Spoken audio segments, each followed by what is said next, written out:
Kayu besi rawa sepanjang 17 meter ini disiapkan untuk membuat salib. Melihat panjangnya, timbul pertanyaan, siapakah yang akan disalib? Siapapun itu, pasti sesuatu yang lebih besar dari mereka.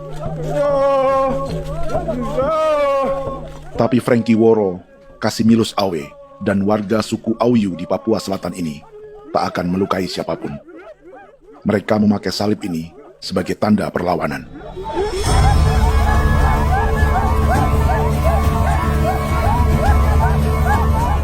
Yang mereka lawan memang lebih besar,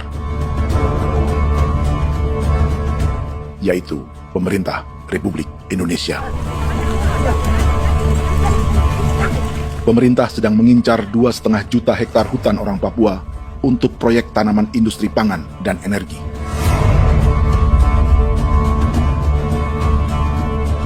Ratusan kilometer dari salib orang-orang Auyu itu, orang Muyu sedang menyiapkan gerakannya sendiri.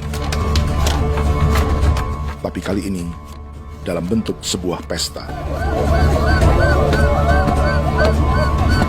Pesta yang disiapkan oleh marga Kimco Jinipjo selama 10 tahun.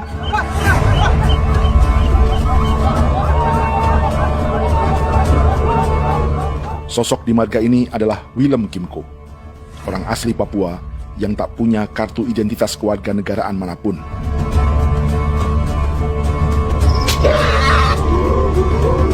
Pesta adat ini sudah cukup langka, tak hanya di Papua, bahkan di kawasan Pasifik dan peradaban Melanesia. Awalnya bayarnya aneh kalau pernah. Itu nih aku kuda bipnuka, dan kita ya kati kau berimbalan jipo. Kau memang ambil kau kuning. Ada gagasan dan gerakan sosial di balik pesta orang-orang Muyu ini. Sama dengan gerakan salib merah yang dimulai orang-orang Auyu. Salib ini akan menjadi yang terbesar dari 1.800 salib merah yang telah ditancapkan berbagai suku di Papua Selatan dalam 10 tahun terakhir. Ribuan salib merah yang dipadukan dengan palang adat adalah tanda larangan yang menyatukan unsur-unsur adat dan agama. Kami percaya bahwa kalau memang kami sudah tidak mampu untuk menyelesaikan persoalan ini, dalam hal ini perusahaan tidak bisa masuk, berarti kami minta bantuan kepada nenek moyang dan Tuhan. Atribut perang orang Auyu ini diukir atau dilukis, digambar di batang salib ini dengan tujuan bahwa kami larang dengan sangat keras. Jadi apabila siapapun, baik dari antara kita sendiri yang melanggar batas ataupun pihak lain yang mau mengganggu keselamatan hak tanah adat kami, maka kami siap untuk melakukan ancaman perang. Salib-salib ini tidak ditancapkan di halaman-halaman gereja, melainkan di tanah dan hutan adat, di dusun-dusun sagu, dan di tempat-tempat yang disakralkan. Sebab 1.800 palang adat dan salib ini memang bukan semata tentang agama, tapi untuk mencegah negara dan perusahaan memasuki tanah dan hutan adat mereka. Papua bukan Auyu.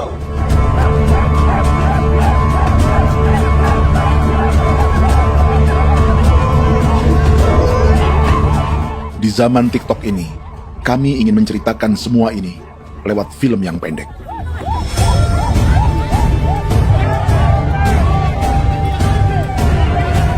Tapi kami jelas gagal.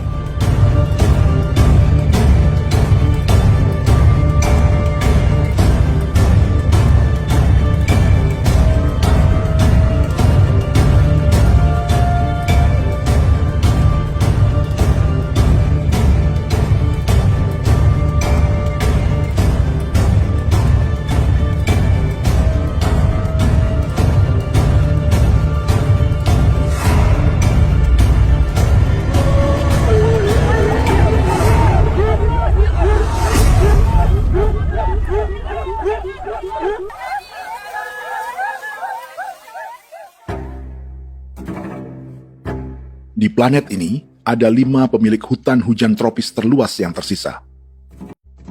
Kongo di Afrika, Brazil, Peru, Bolivia, dan Indonesia. Di Indonesia, satu-satunya pulau yang hutannya masih terjaga adalah Papua, pulau terbesar kedua di dunia setelah Greenland.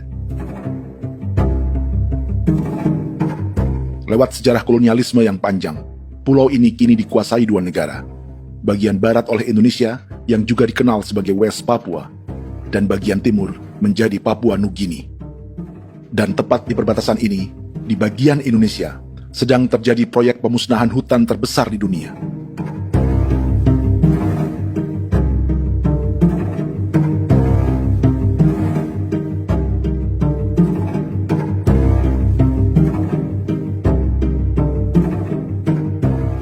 Pemerintah Indonesia sedang membuka lebih dari 2,5 juta hektar hutan untuk sawit, tebu, padi, dan peternakan. Ini disebut proyek strategis nasional untuk lumbung pangan dan energi yang jadi ambisi 3 presiden. Bagian terbesar direncanakan untuk mencetak sawah seluas 1,3 juta hektar. Lalu bagian lain akan ditanami tebu seluas 560.000 hektar untuk gula dan bioetanol. Setiap liter bensin di Indonesia akan dicampur bioetanol 10% atau E10. Ada 10 perusahaan di proyek ini, dan semuanya dimiliki oleh 1 keluarga saja. Berikutnya, ada areal sawit seluas 400.000 hektar untuk biodiesel. Targetnya mencampur 50% solar dengan minyak sawit atau B50. Dan terakhir, pemerintah akan membuka peternakan seluas 380.000 hektar. Jadi, apa yang salah dengan proyek pangan dan energi ini? 5 orang Papua dalam film ini akan menjawabnya.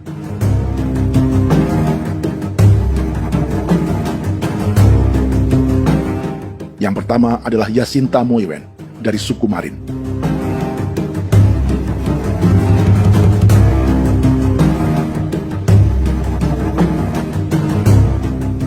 Yasinta dan warga di distrik Ilwayap di Merauke sudah menjadi korban. Hutan dan rawa sebagai sumber pangan dan ekonominya telah dihancurkan. Jalan sepanjang 135 km sedang dibuat, dan di kiri kanannya akan dicetak 1 juta hektar sawah. Mereka sulit menolak atau melawan. Salib sudah digeser, masih datang lagi dengan senjatanya mereka nih. Karena proyek ini juga dijaga tentara.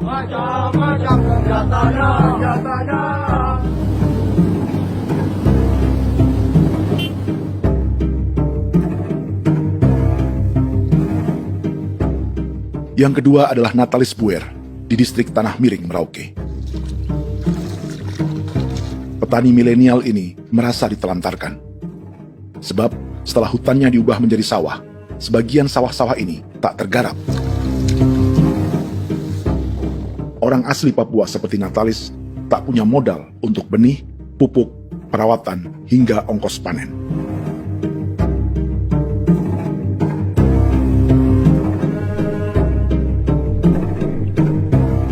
Orang ketiga adalah Vincent Kuipalo dari suku Yenan di distrik Jagebob, Merauke. Vincent dan suku Ye sedang menjadi korban. Hutan adat orang-orang Ye sedang dihancurkan untuk perkebunan tebu dan bioetanol. Tanah mereka juga diincar untuk markas-markas militer, pasukan yang akan menjaga proyek pangan dan energi ini.